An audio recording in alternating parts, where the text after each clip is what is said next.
Good afternoon po sa inyong lahat at today pag-usapan po natin ang ating prayer life.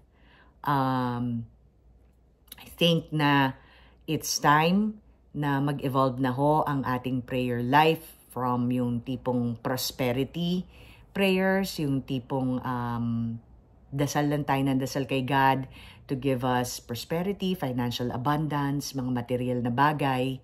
Wala naman hong masama dyan. Okay lang naman po ipagdasal yan, especially lalo pag tayo po ay nagdadasal ng promotion or mga business opportunities, provided pinagdadasal natin kay God na thy will be done, Lord. Let's say, pinagdasal nyo, Lord, sana makuha ko tong trabaho na to. Pero kung hindi nyo ho will, okay lang po, tatanggapin ko. Kung ano po yung gusto nyo for me, yun din po yung gusto ko. That's a very nice prayer. Pero going back, I think we need to evolve from only praying kay God ng mga desires natin, paghingi, to praying to God na tulungan tayo, number one, na wag nang maging makasalanan. Yan po ang sign na kayo po as a Christian ay nag-evolve na at nagbabago na. Pag dumating kayo sa point na ang gusto nyo na is yung relationship kay God, yung totoong relationship, yung totoong gusto ko God mag-exist na lang sa mundong ito na nag-ooperate based on your will. Kung ano yung gusto nyo, yun po yung gusto ko. I wanna be the kind of person na si Jesus po ang sentro ng buhay ko. Ang dasal ko po, Lord, ito pa isang magandang dasal, ayoko na po maging makasalanan. Tulungan niyo po ako na wag hong magkasala. Alam niyo kung bakit ito importante yung prayer na yan? Because every time we sin, nadi-disconnect po ang relationship natin kay God. Pero ang totoo ho kasi is makasalanan tayong lahat. Minanahu natin yan kay Adan at Eva. Pero kaya nga binigay ni God si Jesus sa atin para ibayaran ang ating mga kasalanan. So kaya ho sa Bible sinabi ni Jesus, if you wanna follow me, die to self, carry the cross, and follow me. So yan ho ang isa ho sa naging role ni Jesus. Kaya it's up to us. Actually, I shouldn't say it's up to us. Merong it's up to us, pero gusto ko lang mo isingit yung kaya kailangan ng pinagdadasal natin kasi kailangan natin ng Holy Spirit at ng grace. Without God, we can't do nothing. So going back po sa prayer, yan po ang nagiging difference ng mature na Christian sa shallow Christian. Kaya ho yung pag shallow Christian tayo, kahit po sabihin pa natin na believer tayo, hindi ho nagmamanifest or hindi natin nakikita, nagre-reflect sa buhay natin. Marami pa rin tayong anxiety, depression, unhappiness, lack of peace. Kasi ang level ng Christianity natin is, yes, I believe and I pray here and there, I go to church here and there, pero hindi ho malalim. Yung malalim ho talaga na Christian, na isang Christian is yung nagde-desire ng nothing but deep, genuine, sincere, strong relationship with God. You're praying to God na tulungan kang gawing center ng buhay mo si Jesus Christ. Tulungan ka ni God kung paano labanan si Satan sa kanyang deception, sa kanyang temptation. Kasi ayaw nyo na magkasala. Kasi alam nyo na ang pagkakasala ay hindi pleasing kay God. Ayaw nyo na ma-disappoint si God sa inyo kasi you respect God, you love God. Ganun yung level ng taas ng tingin nyo kay God na dumating na kayo sa point na you really wanna be a serious Christian not because so you can have a good life, only because to glorify God. Pag yan na ho ang desire nyo, nasa ibang level na ho talaga kayo ng pagiging Kristiyano. You don't even pray for material things. Ang prayer nyo lang, Lord, teach me how to speak well. Teach me how to behave well. Ang temper ko ho, napapansin ko, may pagkabastos ang bibig ko pag nagagalit ako. Ayoko po yan kasi hindi ho yan nagde-demonstrate ng isang pagiging Kristiyano. Tulungan nyo hong baguhin yung language ko.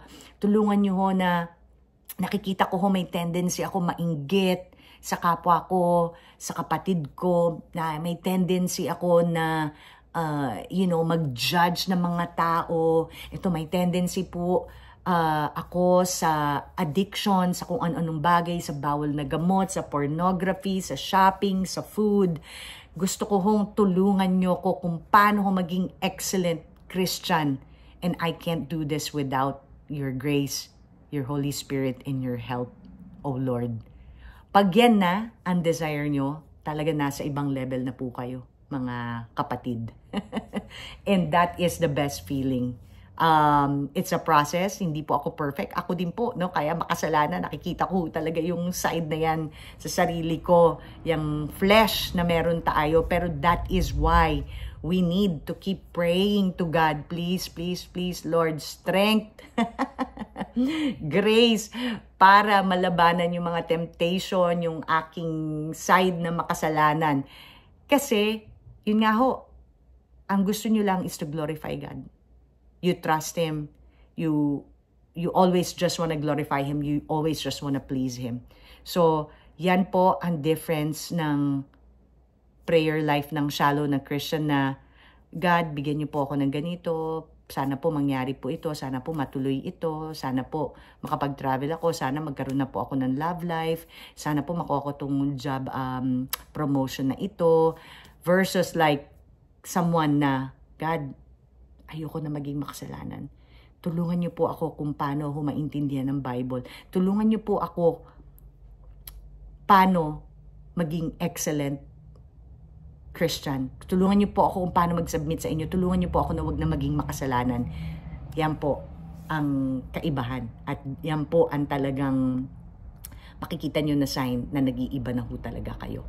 So, ayun po, kasi napapansin ko ho, yan ho ang isa sa biggest parang revelation sa akin, ano, lately na nga lang mo nangyari ito at 42. Nakita ko talaga yung difference, pag nakikita ko yung mga tao nagpo-post ng quote na religious, be it from some of my circle or kahit yung mga Facebook pages na, spiritual in nature, yung mga Facebook page na parati nagpo-post ng mga religious quotes, nakikita ko talaga mas marami pa rin ho talaga yung cast all your cares to God and He will give you the desires of your heart. Oh, if you trust Him, He will help you with all your problems. Oh, like vengeance is, God will vindicate you. Wala akong masama yan kasi nasa Bible naman ho talaga. Pero kung mapapansin nyo, ang tema is you're always trying to get something from God. Pero you rarely see quotes that says, God, help me to not become a sinner anymore. God, please help me to make you become the center of my life. God, please help me to forgive people. I'm a sinner. I get mad at people. I get jealous at people. Help me to not be that way anymore. Bihira ho yung mga ganyang quotes. Diba ho? So, yan po ang gusto kong i-share sa inyo. Again, hindi ho sinasabi na you cannot pray to God, kasi ako may mga prayer din po ako. Actually, kung gusto niyo malaman, ang prayer ko po talaga lately number 1, salvation ho ng pamilya ko, ng buong pamilya ko. Pinagdadasal ko lang ho, yan po, simple na salvation nila, masave sila. Pinagdadasal ko na bigyan ng bawat isa sa kanila ng grace at ng Holy Spirit para bumalik sila kay God, gawin nilang center si Jesus sa buhay nila at mag-deepen yung relationship nila kay God. Yun po ang prayer ko sa buong pamilya ko. Pangalawa, humaba yung buhay ng mami ko. At pangatlo, bigyan ako ni God ng financial resources at ng ability na pag dumating ho yung time na magkasakit yung nanay ko or kung ano man sa pagtanda niya, magkaroon naman ako ng opportunity makauwi ng Pilipinas para maalagaan yung nanay ko. Yun lang po. But honestly po, hindi na po ako nagdadasal talaga ng promise o ng mga material na bagay just for the sake of having them. Ang pinaka-material level na po, yun po, magkaroon ako ng maraming pera para ma-afford kong magsara ng hair salon ko at kung kasi ho, ng 3 months ako magstay, 4 months para alagaan ng nanay ko, yun na lang ho talaga ang gusto ko. And syempre, good health for the family. Mga ganun na lang po yung prayer ko. Pero hindi po talaga wala akong iniisip na gusto ko pa. Ang alam kong pinaka-importante talaga, yung sinabi ko na ho kanina, alam ko, uulitin ko na naman, ang talagang pinaka-importante ho sa akin is for God to help me to be a good Christian. Ayoko po yun nagkakasala, nag-iisip na masama sa kapwa, I'm not trying to be perfect. I just know that based on experience, dun ako nakakaramdam ng peace kapag natutulungan ako ni God to walk on His path versus giving in to my flesh, my sinner side. Kaya yung die to self, napaka-importante po na message sa akin yan. Yung makasariling self na maraming desire, maraming issue sa buhay, magamundo, yung nakikita ko ho yan sa inyo, observe nyo naman ho sa sarili nyo yan. Yan yung self na sinasabi sa atin ng Diyos na deny that self. Diba? To deny yourself means, let's say, gusto nyong may ginawang masama sa inyo yung tao. Tapos, nararamdaman nyo gusto nyo magalit dun sa tao. Tapos, ang gagawin nyo, i-justify nyo kung bakit galit kayo sa tao na yun. Pero to deny that self is to tell yourself like, no, I will not allow myself to be mad to another person. Iisipin ko na lang, makasalanan din naman ako. Makasalanan din siya. So, I will just go to God and pray to God to help me become more forgiving and understanding kasi makasalanan din naman ako. Siguro another example sa inyo dyan, kung meron kayong mga tendency temptation, yan ang greatest test. Kung kayo ay, if you will deny that yourself from being tempted and go straight to God to help you not be tempted, or you will give in to that temptation. So, yan po. Pero siguro for different topic po natin yung deny that self, die to self. But you can also pray to God to help you, give you the grace and the strength to deny yourself, to die to self. So, ayan lang po ang ating sharing today. And yun po, if I only have one advice, simple prayer lang ho kay God, laging to ask Him to give you the Holy Spirit and the grace to teach you, to guide you, to seek Him, to help you become closer to Him, to help you to understand His words.